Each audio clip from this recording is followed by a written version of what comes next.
आणि कार्यालयातली आढावा बैठक संपलेली आहे. उपमुख्यमंत्री अजित पवार सध्या बोलतात। दर आठवड्याला आपण बैठक घेतो तशा प्रकारे सर्व अधिकाऱ्यांच्या उपस्थितीमध्ये पदाधिकाऱ्यांच्या उपस्थितीमध्ये आज बैठक झाली।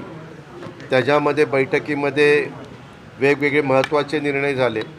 विशेषतः फायर ऑडिटच्या संदर्भात, स्ट्रक्चर ऑडिटच्या संदर्भामध्ये इव्हन ऑक्सिजनचं पण ऑडिट, म्हणजे किती ऑक्सिजन तिथं लागला पाहिजे, जितके काही बारकावे त्याच्यामध्ये लक्षामध्ये आलेले आहेत ते सगळे लक्षामध्ये घेऊन वेगवेगळ्या वरिष्ठ अधिकाऱ्यांना तिथं नेमण्यात आलेलं आहे आणि त्याचा एक चांगला रिझल्ट्स हा देखील पाहायला मिळालेला आहे। कारण आम्ही ज्यावेळेस सगळे बसतो त्यावेळेस गेल्या आठवड्यात आजच्या दिवशी पूर्ण 8 दिवसात काय परिस्थिती होती आणि आज गेल्या आठवड्यातली काय परिस्थिती तुलनात्मक बघितलं तर फक्त ग्रामीण भागामध्ये पेशंटची संख्या जास्त दिसते।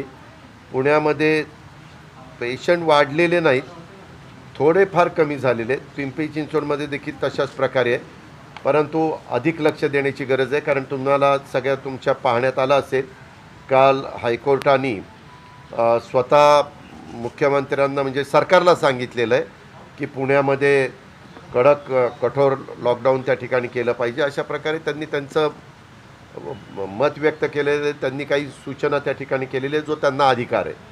मला त्याच्या संदर्भामध्ये बोलायचं नाही जास्त, पण ह्या सगळ्या गोष्टी करत असताना आम्ही बाकीच्याही बाबतीमध्ये खासदार आणि आमदार लोक उपस्थित होती, त्यांनी पण काही वेगवेगळ्या प्रकारच्या सूचना केल्या। हे करत असताना तिसऱ्या टप्प्यामध्ये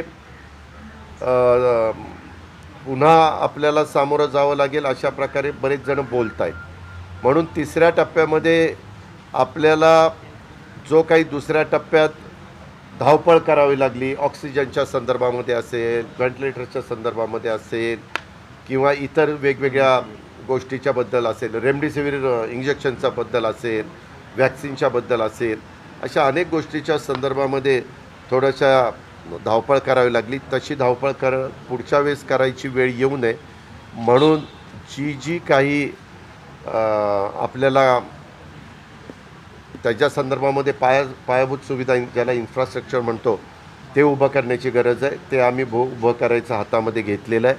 त्याच्यातले काही उदाहरणार्थ दळवीनगर हॉस्पिटलच्या संदर्भामध्ये दळवी हॉस्पिटल तिथला आता प्लांट सुरू झाला, ससूनच्या इथला ऑक्सिजनचा प्लांट त्या ठिकाणी सुरू झालेला आहे, पण अजून तो पूर्ण क्षमतेने चालत नाही। त्याच्यामध्ये ज्यांना ऑर्डर दिलेली आहे त्यांची लोकं येऊन त्याच्याबद्दलची पाहणी करतायत आणि त्याच्यातले जे काही अडचण आहे ते दूर करण्याचा पण प्रयत्न त्या बाबतीमध्ये चाललेला आहे। एक गोष्ट प्रकर्षाने जाणवली ती म्हणजे 18 ते 44 वयोगटातल्या लोकांना ऑक्सिजन वॅक्सिन राज्य सरकारच्या वतीनं, महाराष्ट्राच्या वतीनं द्यायचं होतं। तिथं पुरवठा फार कमी असल्यामुळं थोडंसं अडचण निर्माण होती आहे। वॅक्सिन देणाऱ्यांनाही त्रास होतो आहे आणि वॅक्सिन घ्यायला येणाऱ्या नागरिकांना पण त्याचा त्रास सहन करावा लागतो आहे। तो पुरवठा जोपर्यंत त्याच्यात वाढ होत नाही तोपर्यंत अडचण आहे। मी आज आल्यानंतर आदरला फोन लावला पुनावाल्याला, परंतु मला असं सांगण्यात आलं की अजून देखील 10 ते 12 दिवस तो परदेशातच आहे, तो इथं येण्याची शक्यता कमी आहे। परंतु शेवटी तिकडं जरी असलं तर तिथला कॉन्टॅक्ट नंबर घेऊन तिथं पण कॉन्टॅक्ट करण्याचा माझा प्रयत्न राहील। पण मला एक सांगायचं ते म्हणजे 45 ते वरच्या वयोगटातल्या नागरिकांना भारत सरकारने ऑक्सिजन देण्याचा निर्णय घेतलेला होता। बऱ्याच जणांना पहिला डोस ऑक्सिजनचा देण्यात आला, पहिले लस देण्यात आली, दुसरी लस अजून देण्यात आली नाही आणि पहिली लस घेतल्यानंतर काही लसीच्या बाबतीमध्ये कोवॅक्सिन 28 दिवसाच्या नंतर घ्यावं लागतं आणि सिरमची लस ही 40 दिवसांनी किंवा 45 दिवसांनी घ्यावी लागते। आता ते दिवस पण व्हायला लागले, त्याच्यामुळं त्या वर्गातल्या नागरिकांच्यामध्ये अस्वस्थता निर्माण व्हायला लागली की बाबा तुम्ही तर सांगितलेलं होतं की लस देणार, 2 लस घ्यावी लागणार, मग आम्ही येतोय तर लस का मिळत नाही। म्हणून आता आम्ही भारत सरकारशी पण बोलून ती संख्या आपल्या पुण्यामध्ये 22 लाख साधारण आहे. पुणे शहराच्या पुरतं, जिल्ह्याच्या पुरतं मी बोलतो, 22 लाखापर्यंतची संख्या आहे. त्याच्यामुळे त्यांना पहिला लसीचा डोस वॅक्सिन त्या ठिकाणी मिळालेला आहे आणि दुसरा आता आपण त्यांना लवकर कसा देता येईल अशा प्रकारचा प्रयत्न आपला राहणार आहे. मी थोडंसं मुंबईला गेल्यानंतर मुख्यमंत्री आणि आमच्या इतर सहकाऱ्यांशी, बाळासाहेब थोरात, जयंत पाटील, एकनाथराव शिंदे ह्या सगळ्यांशी पण बोलणार आहे. आणि आपण पहिल्यांदा हा दुसरा डोस जो काही पहिला डोस नागरिकांना दिला आणि दुसरा डोस वेळेमध्ये देण्याची गरज आहे आणि त्याच्यात आपल्याला थोडासा विलंब व्हायला लागला आहे.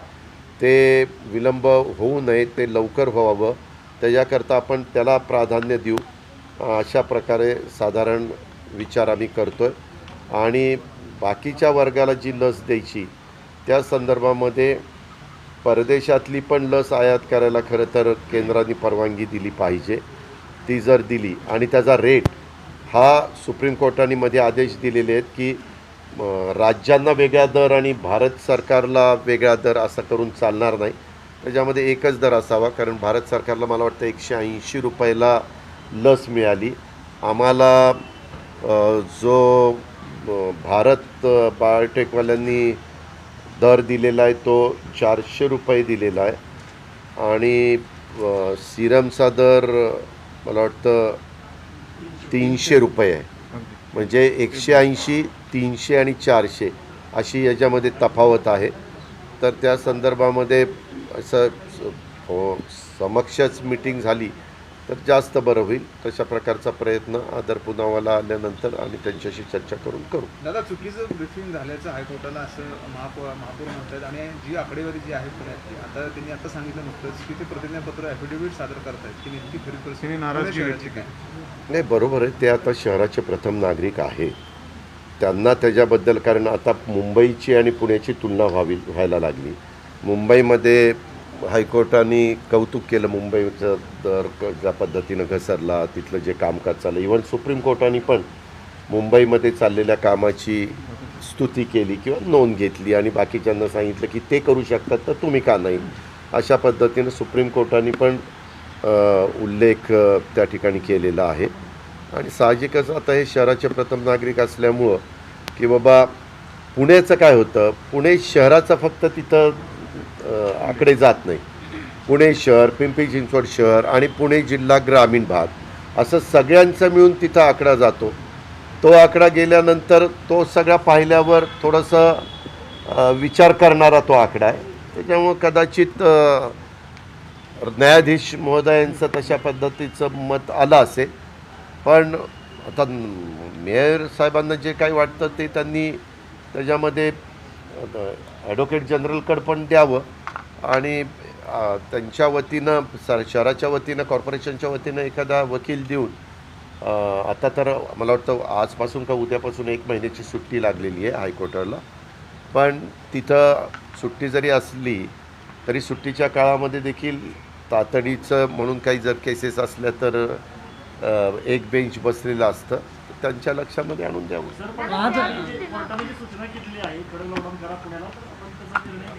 आज मी तो सुतोवाच माझ्या सगळ्या सहकाऱ्यांच्याकडे केला की बाबा अशा प्रकारची सूचना मुख्यमंत्र्यांच्याकडं आणि सरकारकडं करण्यात आलेली आहे.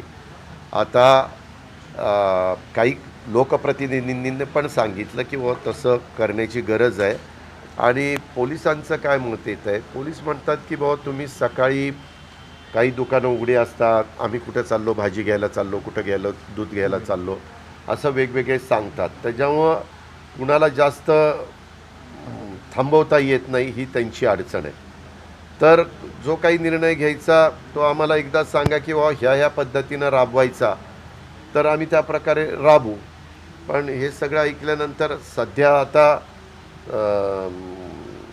हायकोर्टाने ज्या काही सूचना केलेल्या आहेत त्याच्याबद्दल राज्याचे प्रमुख या नात्याने उद्धव ठाकरे साहेब निर्णय घेतीलच. पण इथं जी चर्चा झाली त्याच्या संदर्भामध्ये थोडंसं आत्ता आहे तशाच पद्धतीनं चालू ठेवावं, कडक निर्बंध अजून त्या ठिकाणी करावेत.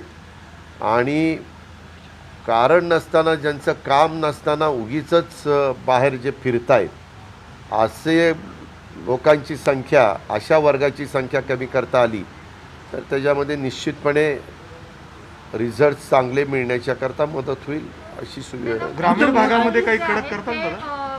हे निर्बंध राबवण्यासाठी प्रयत्न करतात, पण आपण संगमनेर मधली जर घटना पाहिली, बंदोबस्तावरती असणाऱ्या पोलिसांवरती जमावून हल्ला केलेला आहे.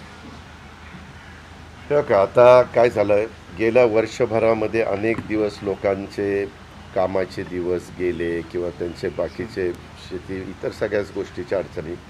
आता नक्की कशामुळं जर समजावून नागरिकांना सांगितलं तर नागरिक समजावून घेतात, परंतु सगळेच पाची बोटं सारखे नसतात. आता तुम्ही जर वेगवेगळ्या चॅनलला काही उदाहरणं बघितली तर बिहारमधली, उत्तर प्रदेशमधली, म्हणजे एक मुलगीच एवढी हुज्जत घालत होती, मी मास्क घालीन परंतु हेल्मेट नाही घालणार वगैरे वगैरे. अशा प्रकारची एवढ्या मोठ्या देशात किंवा एवढ्या मोठ्या राज्यामध्ये एखादी घटना घडली की ती तेवढीच सातत्याने दाखवली जाते. मात्र बाकीच्या ठिकाणी जे काही व्यवस्थित काम चाललेले मग त्याच्यावर थोडंसं दुर्लक्ष होतं. मला जो महाराष्ट्राचा आत्तापर्यंतचा अनुभव आहे, महाराष्ट्रातल्या नागरिकांना त्या कुठल्या गोष्टीच्या करता आपण अशा प्रकारचा कठोर निर्णय घेतो हे जर समजून सांगितलं त्याच्या पाठीमागची पार्श्वभूमी तर लोक ऐकतात. मागं देखील सुरुवातीच्या काळामध्ये पंतप्रधानांनी जो लॉकडाऊन जाहीर केला तो महाराष्ट्रातल्या जनतेने तंतोतंत पाळला आणि त्याच्यानंतरच्या काळामध्ये देखील मुख्यमंत्री महोदयांनी राज्य सरकारच्या वतीनं जी भूमिका घेतली त्याला पण महाराष्ट्रातल्या जनतेने काही अपवाद, आता तुम्ही संगमनेरचं उदाहरण दिलं, पण असा काही ठिकाणचा अपवाद वगळता तेही व्यवस्थितपणे पार पाडण्यात आलं.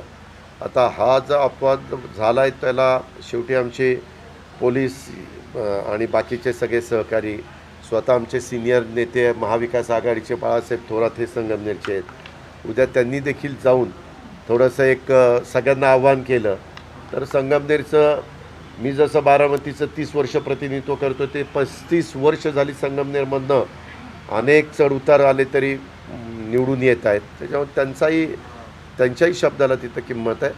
ते निश्चित त्याची नोंद घेऊन ते काही आव्हान करतील, त्याच्यात लक्ष घालतील. आता जसं तुम्ही बारामतीमध्ये कडक लॉकडाऊन केलंय, इतर ग्रामीण भागामध्ये देखील कडक लॉकडाऊन करण्याची गरज आहे असं वाटतं का तुम्हाला? मी जिथं संख्या वाढलेली आहे तिथं तिथल्या लोकांनी तिथली परिस्थिती भौगोलिक, तिथली परिस्थिती करोनाची, पेशंटची, पॉझिटिव्हची संख्या, बेडची संख्या, या सगळ्याचा विचार करून तिथं निर्णय घ्यावा असं मला वाटतं.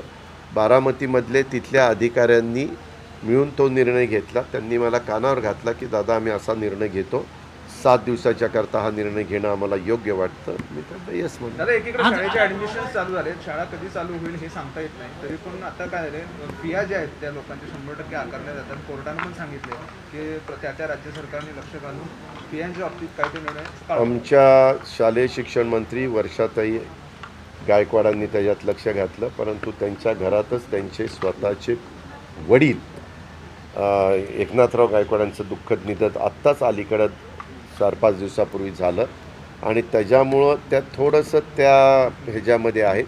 एकदा त्याच्यातनं दुःखातनं त्या बाहेर पडल्या की ते त्याच्यात लक्ष घालतील आणि ते जे काही प्रस्ताव आम्ही पण त्यांना सांगू की ताई ह्याच्यामध्ये आपल्याला काही योग्य प्रकारची भूमिका घ्यावी लागेल. आपण जे कोर्टाचा उल्लेख केला त्याच्यामध्ये कोर्टाने पण काही सूचना दिलेल्या आहेत, काय निर्देश दिलेले आहेत त्याच्याही बद्दलची माहिती घेतली जाईल. आपल्याला ह्यावेळेस बऱ्याचशा परीक्षा घेताच आल्या नाही, आपण पुढच्या वर्गामध्ये मुलं त्या ठिकाणी टाकलेली आहेत आणि त्याच्यामुळं तसं बघितलं तर वर्षभर ऑनलाईन अभ्यास झाला, परंतु तो कितपत झाला हा थोडासा विचार करणारा भाग आहे. आणि आता नवीन जे काही सुरू होत आहेत त्यावेळेस असणारं करोनाचं संकट, नागरिकांच्या आर्थिक असणाऱ्या अडचणी, ह्या सगळ्या लक्षामध्ये घेऊनच त्या शिक्षण संस्थांनी थोडंसं सहानुभूतीपूर्वक ह्या सगळ्या गोष्टीचा विचार केला गेला पाहिजे. आणि त्यांनी जर नाही केला तर मग राज्य सरकारला त्याच्यामध्ये थोडी कडक भूमिका घ्यावी लागेल. आघाडीत मुख्यमंत्र्याची घुसमट होती असं संजय काकडे म्हणालेत आणि ते बाहेर पडतील असं संजय काकडेंचं म्हणणं आहे. काय काय काय आघाडीत मुख्यमंत्री यांची घुसमट होतीये आणि कोण? असं संजय काकडे म्हणले. संजय काकडे म्हणते बाहेर पडतील लवकर. उपाध्यक्षपदा भाजपच्या प्रदेशाध्यक्षपदाची निवड झाली. आपण पुण्यामध्ये आहात ना? हो. मी पुण्याचा आहे. आपण ज्या व्यक्तीच्या बद्दल प्रश्न विचारता त्या व्यक्तीची विश्वासार्हता किती हे पुणेकरांना जरा विचारा. त्याच्यामुळे त्या असल्या काही लोकांच्या स्टेटमेंटला फार महत्त्व देण्याचं काही कारण नाही. दादा पंढरपूरच्या निकालाच्या संदर्भात तुम्ही काय सांगणार आहे? पंढरपूरचा निकाल आमच्या विरोधात गेला ते पराभव आम्ही स्वीकारलेला आहे. निवासाच्या संदर्भामध्ये टेंडर काढण्यात आलेलं आहे, त्याच्यावरनं भाजपचे नेते टीका करतायत की या सगळ्या संकटामध्ये एवढा खर्च करण्याची कारण काय, असं त्यांचा सवाल आहे. भाजप काय करतं, आता आपल्या महाराष्ट्रामध्ये जर काही एखाद्या हॉस्पिटलला आग लागली आणि काही दुःखद घटना घडली की त्यांचं ट्विट वेगळं येतं आणि तेच मध्य प्रदेशमध्ये घडलं की त्या ट्विटचा अर्थ वेगळा येतो. अशा पद्धतीनं पॉलिटिकल अँगलनी ते बघतात. मी तुम्हाला अशा कागदावर दाखवून देईन. दुसरी त्या ठिकाणी गोष्ट ह्या संदर्भामध्ये तुम्ही काय विचारलं? आमदार निवास टेंडर काढणं. आपल्याला पाहण्यात आलं असेल की भारत सरकारने 13,500 कोटी रुपये कशाला खर्च केले? निवासस्थानावर. आपण जो खर्च करू पाहतोय तो कुणाला खर्च करू पाहतोय? आमदारांना, जे 4-4 लाख 5-5 लाख लोकांचं प्रतिनिधित्व करतायत. तिथं ज्यावेळेस आमदार निवास पाडण्याचा निर्णय घेतला तो काही आमच्या काळात झाला नाही, तो झाला मागच्या भाजपा शिवसेनेच्या सरकारच्या काळामध्ये. आणि पाडल्यानंतर आता जे आमदार तिथे येतात त्या आमदारांना राहण्याची व्यवस्था नसल्यामुळं काही रक्कम त्यांना द्यावी लागते. तर आता ती जागा मोकळी झालेली आहे, परवानग्या सगळे आलेले आहेत आणि ते एकट्याकरता कुणाकरता नाही आहे. महाराष्ट्रामध्ये सगळे मिळून 350 आमदार आहेत. त्याच्यातले थोडा वेळ 50 आमदार, मंत्री, राज्यमंत्री, सभापती, उपसभापती आणि उपाध्यक्ष, उपसभापती हे सोडून द्या तरी 300 लोकांची आज राहण्याची गैरसोय ही मुंबईमध्ये होत असते. ते त्यांच्या स्वतःच्या मतदारसंघातली कामं घेऊन येतात आणि एकाच दिवशी तो काही खर्च होणार आहे अशातला काही भाग नाही. त्याच्यामुळं तेवढी खर्च करण्याची निश्चितपणे आमदारांना व्यवस्थित राहण्याची व्यवस्था होण्याच्या दृष्टिकोनातनं आपल्याला तो निर्णय घ्यावा लागला. जर नाही घेतला तर खूप मोठ्या प्रमाणावर तेवढ्या आमदारांना भाडं, घराचं भाडं म्हणून द्यावं लागतं आणि तो खर्च काढला तर तोही दर महिन्याला आपल्यावर जास्त पडतो. 12 महिन्याचे समजा 1,00,000-2 लाख रुपये जे काही असतील ते द्यायचे म्हणले तर तो आकडा किती जातो त्याचा विचार करा. मराठा पवार साहेबांची तब्येत काय कशी आहे चुकलं राज्य सरकारचं? फडणवीसांच्या काळात हा कायदा झाला, परत तुमची राज्य सरकारचं काही चुकलं नाही. कायदा ज्यावेळेस झाला त्याच्या आधी एकमताने ठराव झालेला होता महाराष्ट्राच्या विधिमंडळामध्ये. सर्वच राजकीय पक्षांनी एकमुखाने पाठिंबा दिलेला होता. त्याच्याबद्दल हायकोर्टामध्ये देखील ते मान्य करण्यात आलं. ज्यावेळेस भारत सरकार म्हणजे सुप्रीम कोर्टामध्ये अपील करण्यात आलं, काही जण गेली तिथं तारखा पडल्या. त्यावेळेस फडणवीस साहेबांचं सरकार असताना जे वकील होते ती जशीच्या तशी टीम ठेवलेली होती. उलट ॲडिशनलचे काही वकील लोक तिथं जास्तीचे दिलेले होते. आपण जर नीट निकाल वाचला तर त्या निकालामध्ये त्यांनी पाठीमागच्या काळामध्ये तामिळनाडूनी आरक्षण 50%च्या वर दिलं किंवा इतर राज्यांनी दिलं, त्याला कुठेही धक्का लावलेला नाही. त्याच्यामुळे त्याला कुठेही धक्का न लावता त्यांनी एवढा फक्त निर्णय की अशा प्रकारचा निर्णय घेण्याचा ह्यांना अधिकार नव्हता असं त्यांनी सांगितलं. पण त्यांनी एक हेही सांगितलं की बाबा लोकसभा, भारत सरकार किंवा राष्ट्रपती ह्याबद्दलचा निर्णय घेऊ शकतात. त्याच्याबद्दल स्वतः राज्याच्या प्रमुखांनी मधी एक जनतेला आव्हान करत असताना सांगितलं की आपण हे कुठल्याही परिस्थितीमध्ये मराठा समाजाला आरक्षण मिळालं पाहिजे अशाच प्रकारची महाविकास आघाडीची पण भूमिका आहे. आता काही जण एक वेगळं राजकारण करून किंवा आमचं सरकार असताना त्या वेळेस हा निर्णय इथं ग्राह्य धरण्यात आला, परंतु आत्ता यांनी दुर्लक्ष केलं असं काहीतरी चुकीच्या बातम्या पसरवल्या जात आहेत. वास्तविक त्याला काही अर्थ नाही आहे. त्याच्यामध्ये सगळ्यांनीच सर्वतोपरी लक्ष घातलं आणि फक्त सरकार नाही, इतर पण संघटनांना त्यांची बाजू तिथं मांडण्याचा आणि तिथं वकील देण्याचा अधिकार होता. त्याच्यावर सगळ्यांनी आपल्या आपल्या परीनं प्रयत्न केला, परंतु शेवटी सुप्रीम कोर्टाचा निकाल आहे. हा निकाल धक्का देणारा आहे, अशा पद्धतीचा निकाल आला. पण राज्य सरकार या वर्गाला इतर वर्गावर कुठेही अन्याय न होऊन देता आरक्षण मिळवून देण्याच्याकरता कटिबद्ध आहे. त्यामध्ये वेळ पडली तर पुढच्या अधिवेशनामध्ये किंवा एखादं एक दिवसाचंही अधिवेशन बोलवायची गरज असेल तर एक दिवसाचं अधिवेशन, नाहीतर जुलैमध्ये अधिवेशन होणार आहे त्या अधिवेशनामध्ये तशा प्रकारचा ठराव करून, जसं भारत सरकारने 370व कलम हे रद्द त्या ठिकाणी केलं, तशा प्रकारे पार्लमेंटला तर कायदे करण्याचा अधिकार आहेच. त्याबद्दल आम्ही एकमताने इकडनं शिफारस त्या बाबतीमध्ये करू. वेळ पडली तर मुख्यमंत्र्यांच्या नेतृत्वाखाली हे करोनाचं सगळं सावट कमी झाल्यानंतर सगळ्या विरोधी पक्ष आणि सत्ताधारी पक्ष ह्या सगळ्यांनाच विश्वासामध्ये घेऊन पंतप्रधानांना पण शिष्टमंडळ नेण्याची मानसिकता महाविकास आघाडीने ठेवलेली आहे. पवार साहेबांची तब्येत कशी आता तुम्ही भेटलात? चांगली आहे.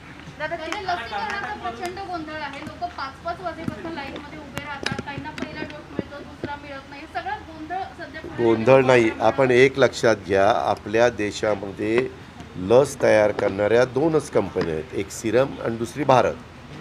त्यांचं रोजचं प्रोडक्शन आणि आपल्या भारताची असणारी लोकसंख्या, मी मागेही सांगितलं की करोना आल्यानंतर आपल्या भारतामध्ये तयार झालेली लस ही बाहेर कुठं द्यायला नको होती. ती पहिल्यांदा आपल्याच भारतातल्या नागरिकांना देण्याची नितांत गरज होती. आता रशियानी लस पाठवली, पण केव्हा पाठवली? रशियाचं स्वतःच्या देशातल्या नागरिकांचं लसीकरण झाल्यावर पाठवली.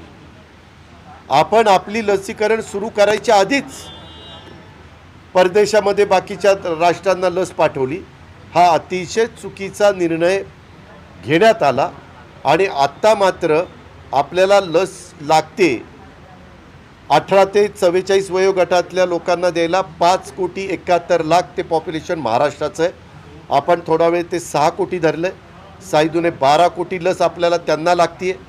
तुम्ही मगाशी जसं सांगितलं 45च्या वरच्या वयोगटातल्यांचा सेकंडचा डोसचा वेळ आलेली आहे, त्यांनाही तिथं मिळत नाही. त्याच्यावर ते पण हतबल झालेले आहेत. आणि आता आपल्याला लस 18 ते 45वाल्यांना 44वाल्यांना मिळणार म्हणून तेही लोक गर्दी करतात, म्हणून आपण ऑनलाईन केलेली आहे. आणि पहिल्या वेळेस आपल्याला फक्त 1 मेला 3 लाख 18 ते 44 करता लसीचा पुरवठा झाला. आपण त्याच्या संदर्भामध्ये संबंधित कंपन्यांशी बोलतो आहे. केंद्राने त्यांना अशा सूचना दिल्यात की भारतामध्ये जेवढी लस तयार होईल त्याच्यातली 50% लस ही केंद्रालाच दिली पाहिजे. राहिलेली 50% लस ही देशात जेवढी राज्य आहेत, केंद्रशासित असतील किंवा रेग्युलर राज्य असतील, ह्या सगळ्यांना दिली पाहिजे. त्याच्यामुळे सगळ्यांचंच बुकिंग तिथं यायला लागलेलं आहे. ही अडचण झाली. वास्तविक आता त्याच्यात सिरम इन्स्टिट्यूटनी आणि भारत बायोटेकनी त्यांची लस उत्पादनाची क्षमता कित्येक पटीने वाढवली पाहिजे. आता आपल्या जे काय हाफकिन इन्स्टिट्यूट आहे त्याला पण लस तयार करण्याचं परवानगी भारत सरकारने दिली, राज्य सरकारने दिली, त्यांना निधी पण दिलेला आहे. तेही त्या कामाला लागलेत. परंतु त्याचा आता उपयोग आत्ता लगेच या स्टेपला होईल असं नाही. पुढच्या 3ऱ्या टप्प्याच्या वेळेस त्याचा उपयोग कदाचित होईल. तो लवकरात लवकर ते लसीचं उत्पादन सुरू व्हावं अशा प्रकारचं नियोजन राज्य सरकारचं आहे. आता बंगालच्या निवडणुकीच्या संदर्भात नागरिक झालेत. आहे झाले ना, लस कमी येते ताई. त्यांना काय सांगाल? नाही मग आता लस आपल्याकडं पुण्यामध्ये एका वेळेस पुणे जिल्हा, पिंपरी चिंचवड आणि पुणे शहरमध्ये 1,00,000 लोकांना लस एका दिवशी देऊ शकेल एवढी आपल्यामध्ये क्षमता आहे. मध्ये आपण 85,000पर्यंत नेली, म्हणजे सिद्ध करून दाखवलं, परंतु नंतर 15,000 लसच आपल्याला कमी मिळाल्यामुळं ते थांबवावं लागलं. आता 3,00,000 लस आली असती तर ती फक्त 3 दिवसच पुणेकरांना पुरली असती. महाराष्ट्र बाकीचा तसाच राहिला असता. शेवटी सरकार चालवताना आम्हाला सगळ्याच शहरांचा विचार करावा लागतो, ग्रामीणचा विचार करावा लागतो. कुठं पॉझिटिव्हची संख्या जास्त आहे तरी देखील आज देशामध्ये तुम्ही जर आढावा घेतला तर आपलं महाराष्ट्र राज्य लसीकरणाच्या बाबतीमध्ये पहिल्या क्रमांकावर आहे. ते जर त्यांनी दिलं तर आम्ही महिना दीड महिन्यात सगळी लसीकरण त्या ठिकाणी करून दाखवू शकतो, तेवढी आपली क्षमता आहे. आणि काही जगातल्या देशात हे सिद्ध झालेलं आहे की तिथं लसीकरण केल्यानंतर कोरोनाचा जो काही महामारीचा आपल्याला जो आजार होता तो मोठ्या प्रमाणावर आटोक्यात आलेलं आपल्याला इस्रायलमध्ये, इंग्लंडमध्ये अशा काही देशात पाहायला मिळतं. बंगालच्या निवडणुकीत बंगालच्या हां तिसऱ्या टप्प्यामध्ये लहान मुलं जी आहेत ती जास्त संसर्गित होतील असं अशा प्रकारे बोलण्यात आलेलं आहे. आजच्याच बैठकीमध्ये आपण पुण्यातलं राजीव गांधी हॉस्पिटल हे ह्या वर्गाकरताच त्या ठिकाणी आरक्षित करून ठेवतो आहे. पिंपरी चिंचवडमध्ये पण तसं सांगितलं. प्रत्येक तालुक्याच्या ठिकाणी पण तशा प्रकारच्या सूचना विभागीय आयुक्त, collector, CEO, PMC commissioner, PCMC commissioner ह्या सगळ्यांना दिलेल्या आहेत आणि हे अंदाज व्यक्त करतायत. परंतु शेवटी जर तो पुढं खरा ठरला तर आपण कुठंतरी त्याच्यामध्ये कमी पडलो आहे असं व्हायला नको, म्हणून ती खबरदारी आपण घेतो.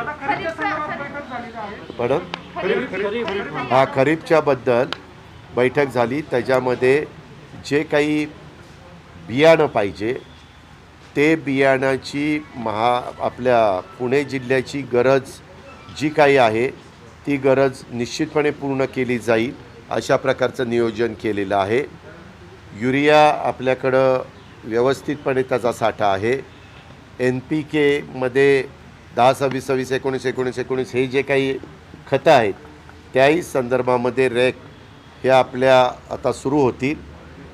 आपल्या सगळ्या शेतकरी वर्गाला महाराष्ट्रामध्ये कुठंही खतांचं किंवा बियाणाची कमतरता भासणार नाही अशा प्रकारची खबरदारी आम्ही घेतलेली आहे. कारण हवामान खात्याने सांगितलं की यंदा पाऊस समाधानकारक आहे. ज्यावेळेस पाऊस समाधानकारक असतो त्यावेळेस शेतकऱ्यांचं पण पेरणी किंवा बाकीची शेतीची कामं ह्याच्यामध्ये ते स्वतःला झोकून देतात. त्यावेळेस त्यांना कुठली अडचण येऊ नये. गेल्या वर्षी करोनाचं संकट असताना देखील आपल्या महाराष्ट्राचा GDP त्या ठिकाणी थोडासा नीट राखण्याचं काम कृषी क्षेत्रानेच केलेलं आहे. हे जी जाणीव आम्हाला सगळ्यांना आहे. त्याच्यामुळं तसं नियोजन आम्ही केलं आहे आणि आज तशा प्रकारच्या सूचना दिलेल्या. काही आमदार हजर होते, काही आमदारांनी पण त्यांच्या काही मागण्या केलेल्या होत्या, त्याच्यामध्ये पण लक्ष घातलेलं आहे. आणि काही विषय असे होते आजच्या चर्चेमध्ये की जे महाराष्ट्र सरकारशी अवलंबून आहेत त्याची मी नोंद घेतली आणि मुंबईला गेल्यानंतर महाराष्ट्र सरकारच्या सहकार्याची दादाजी भुसे, बाकीचे सगळे आमचे संबंधित मंत्री, राज्यमंत्री, मुख्यमंत्री यांच्याशी चर्चा करून आम्ही त्याच्याबद्दलची अतिशय व्यवस्थितपणे कारवाई करू. दादा, 1500 रुपये त्या रिक्षावाल्यांना भेटलेले नाही. भेटलेत बाबा. ABP माझा, उघडा डोळे बघा नीट.